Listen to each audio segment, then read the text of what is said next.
Mizzou at Alabama.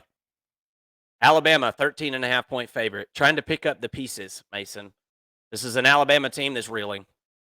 This is an Alabama coaching staff that I don't feel like has any control over their team.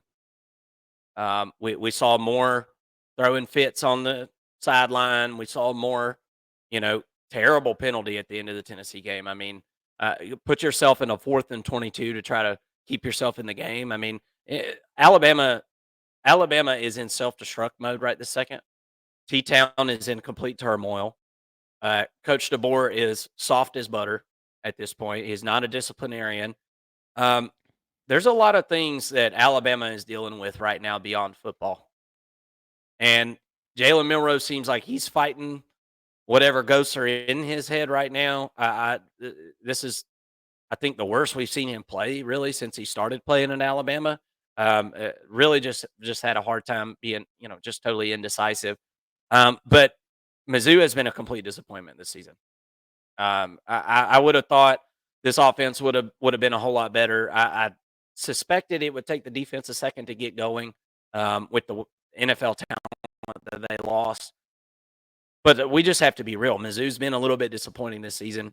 We've heard Missouri fans say that Brady Cook, they think he's hurt, and they don't think he's healthy. And I don't know how true that is. I don't know. I mean, I really just don't. I'm not saying you guys probably know better than I do, you Mizzou fans. But Mizzou fans, tell me in the comment section, I mean, do you go to the backup? Do you stay with the backup? I guess he played some this past week and he didn't look good, I guess. Y'all let me know. I mean, who's better, a hurt Brady Cook or the backup? I'd love to know in the comment section as this game approaches. Alabama, like I said, defensively, it's just they're kind of a mess right now. And I think this is a chance for Missouri to kick Bama while they're down. I think this is an awesome opportunity for Missouri, and really kind of the last call for Missouri to show the nation that they are a college football playoff team if they are such. I don't think they are right now. It doesn't look like it to me. But then again, I've never even seen a 12-team playoff, so maybe they're a number 11. Maybe this is what number 11 looks like, guys. Maybe this is what number 12 looks like. I don't know. What do you think about this football game? There's a lot of storylines, and I would say at least 60% of them have nothing to do with the football game.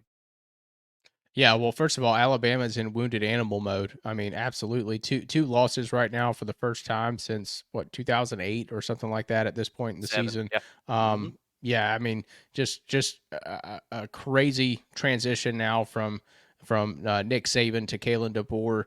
It seems like Kalen DeBoer looks lost on the sideline. I don't feel like he has a good, grip on this program. I would say, overall, it seems like the players are running the team, and he's just kind of facilitating some things. But I think that Alabama is going to put their best foot forward this week against Missouri. I think that those players, even if it's a player-led team, like those are very prideful players. While they do make they do make mistakes that cause issues on the field, and they are heavily penalized. I mean, 15 penalties in that Tennessee game. My gosh, not going to win many games playing like that. But they're a prideful bunch. They're a very talented bunch. They're still one of, if not the most talented roster in college football. I think with their backs against the wall, they come out swinging in this football game against Missouri. And then on the flip side, I mean, Missouri playing Alabama's little brother in Auburn this past week. You saw Brady Cook go out in that game, and it seemed like Auburn had really a good handle on the game. And Brady Cook goes out in the first quarter, goes out hurt, goes to the locker room, comes back, hits the tent for a minute. He's ready to go in the fourth quarter. And you see what I was impressed with Brady Cook was not what he did on the field necessarily, but what he did on the sideline. He goes up to Drew Pine and says, all right, what do I need to see? What's going on here? What information can you give me that I missed to help me go win this game for our team? And he pumped everybody up on the sideline, probably got some good meds in the locker room, let's be honest. But he was pumping everybody up on the sideline, talking to his receivers and saying, hey guys, we need 2 scores. Let's go get it. And they went out there and did it, man. I thought that was really impressive. It showed to me that he is he is a huge advantage over Drew Pine because of his leadership. And I think that Mizzou fans need to get behind this guy. I've seen, them still kind of saying that he's not the guy and whatnot. But when you have that leadership intangible with that team and the connection with that team, I think that he gives you the best opportunity to win, given what's on the bench at this point. So you will see Missouri, and this to me, honestly, while Missouri's not necessarily in wounded animal mode, if you look ahead to their schedule, there's not a quality win left to be had on their schedule. I mean, they've got Alabama this week, and then you really have to look ahead to Arkansas at the end of the year. I mean, Oklahoma doesn't look like a battle. I mean, you got to worry about South Carolina, but I'm not. That win is not going to get you into the college football playoff.